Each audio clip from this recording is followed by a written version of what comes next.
Imagine if we all would use our resources and talents and spiritual gifts that God has given us. And this could change the world.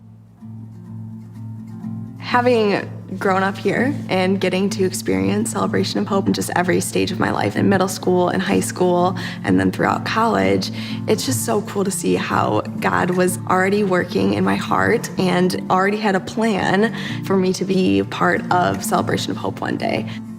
I always write my prayers down, and so that has been kind of cool because I can go back and reflect on answered prayers and just see how God has been so faithful. Every single day, one of the prayers that I would continually ask God was just a simple prayer for people around the world in poverty. I told my parents, I want to be a bright spot in people's lives.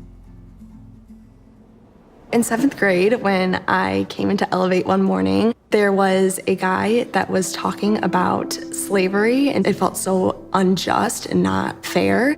That kind of just was like a catapult to me, trying to figure out how God could potentially use me. I felt like God had really placed this passion in my heart to learn about poverty, but the only way to really do that was getting closer.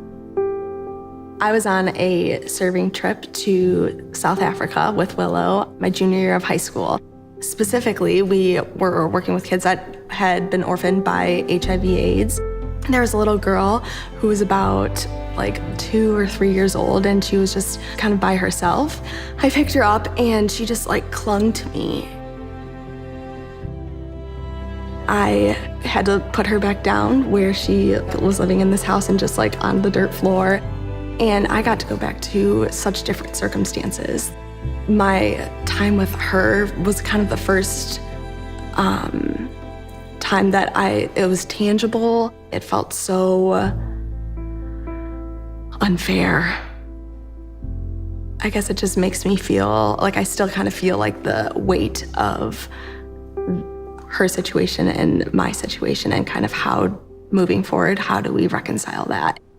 In college, I got to spend 4 months studying abroad. God was just putting out my heart to go to Tanzania, and I was just a little bit scared, to be honest. I lived with a family. Most people lived on less than $2 a day, so I got to live every day getting to experience what their life was like. And so when I was in middle school, I did the rice and beans challenge of Celebration of Hope, but then I actually got to live that out when I was in Tanzania. Their sense of community was so beautiful. I wanted to take the way that they love people and the way that they care for people. I wanted to take that back with me after I left. When I was 11, I prayed for a job to be able to serve the poor, and that was kind of my simple prayer when I was a kid. But it's kind of cool to see then after I finished college, God opened an opportunity to work at Willow. Now I get to organize serving trips. I get to see the incredible impact that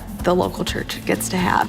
We have so many different skills and talents, and I think that it's so cool to see how God can use all of that to serve others globally, but then also just transform people's hearts to want to love more.